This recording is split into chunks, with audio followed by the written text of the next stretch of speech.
On the left, we have a specific legal parameter under the FCRA 2026 Amendment. An NGO must utilize at least 10 lakh rupees in foreign contributions over 2 years to renew its registration. On the right, the reality in a tribal majority district. An NGO is targeted for exposing corruption, and 2,000 children are about to lose access to vaccines. You are the administrator standing between these 2 points. The NGO, Jeevan Deep, has missed that 10 lakh rupee financial threshold by a small fraction. Under the letter of the law, their renewal file is now stalled. However, the financial shortfall is only part of the record. Jeevan Deep recently filed a right to information request that exposed an illegal mining operation, leading to heavy fines for a company with close ties to a local influential figure. The consequences of a registration halt are immediate. Jeevan Deep runs the district's primary maternal and child healthcare program. Without a renewal, their vaccination campaign stops, affecting 2,000 children within the next 3 months. As the additional district magistrate, or ADM, you do not approve FCRA renewals. That is a Ministry of Home Affairs function. But your district report is the primary document the ministry uses to make that decision. Your superior, the district collector, calls you for an informal meeting. He gives you a verbal instruction to delay Jeevan Deep's file, mentioning pressure from higher up the political chain. There is no written order, only a suggestion to stall the process. This creates a direct conflict between the informal chain of command and a requirement for procedural fairness. The dilemma is whether to follow a superior's undocumented hint or protect an organization from what looks like state retaliation.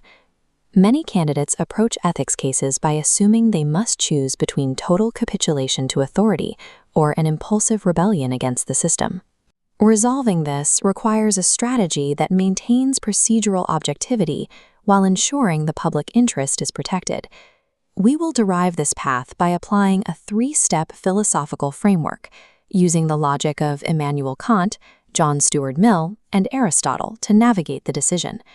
Success in administration requires engineering a solution where legal constraints and moral imperatives intersect without compromising the institutional framework. We can map the ADM's options into 3 distinct paths, looking first at why the extremes fail. Option 1 is yielding to the district collector's informal hint, finding a reason to delay the file until the NGO's registration lapses.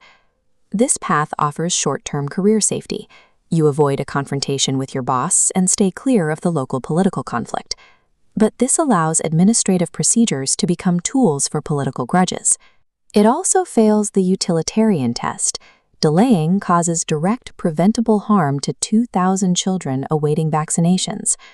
Alternatively, option 2 is an impulsive rebellion, leaking the collector's verbal instructions to the media and publicly accusing the administration of corruption. This might provide a sense of moral clarity, but it creates its own set of procedural problems. Mahatma Gandhi emphasized the purity of means and ends. Acting on unverified verbal pressure through a media leak is procedurally reckless. You cannot achieve a just end through means that undermine your office's integrity. Option 1 abandons public duty for safety, while Option 2 abandons procedural integrity for an emotional response. Neither is a sustainable administrative path. To find a better solution, we need to move past simply mentioning philosophers and actually integrate their logic into the decision-making process. This 3-step formula is the standard for validating an administrative action. First, establish the logic. Second, provide the supporting thinker.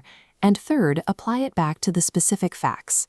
In step 1, you define the administrative rationale in your own words. Why is this specific action right?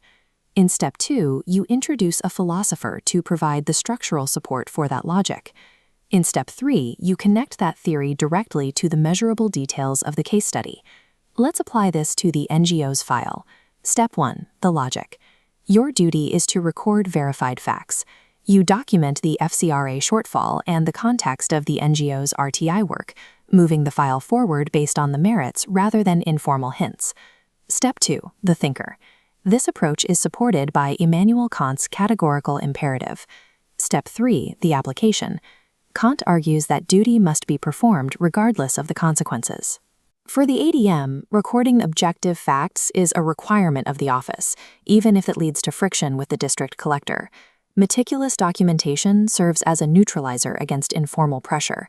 By sticking to the facts, you protect the process from invisible influence. Procedural duty handles the paperwork, but it doesn't solve the immediate problem of the 2,000 children who need vaccinations while the ministry reviews the report.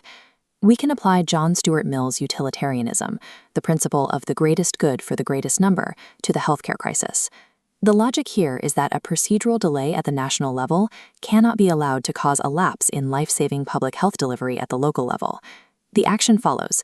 The ADM coordinates with the district health department to set up a parallel vaccination route, ensuring the tribal community is protected regardless of the NGO's registration status. Finally, we must address the media. A strategy of professional restraint is necessary here. You provide a neutral, fact-based statement confirming the file is under review by the Ministry of Home Affairs, avoiding any unverified claims about the mining company. This balanced approach is what Aristotle called the golden mean, the virtuous path between cowardice and impulsiveness. You are showing the courage to ignore informal pressure while maintaining the prudence to follow the law and protect the public. John Rawls' veil of ignorance confirms this. If you were an affected mother in that district, you would demand a system that both follows fair rules and ensures your child is vaccinated. This strategy addresses the immediate crisis while maintaining the integrity of the state's reporting process, achieving objectivity for the government and continuity for the citizen. Here is the finalized structure of the response. The blue highlights show the commitment to objective reporting. The yellow represents the proactive plan for vaccination continuity. The green shows professional restraint in communication. This framework provides a method for handling cases where policy targets and human consequences collide. It balances the letter of the law with the spirit of public service. Looking at the macro level, this case highlights a recurring issue in administrative power. Discretionary power in policy implementation must be constrained by documented and appealable procedures to prevent legitimate institutions from being used for personal or political leverage. Philosophy, in this context, is a tool for validating decisions that are both procedurally robust and responsive to the community. Mastering these frameworks allows an administrator to defend objective public service within a complex bureaucracy.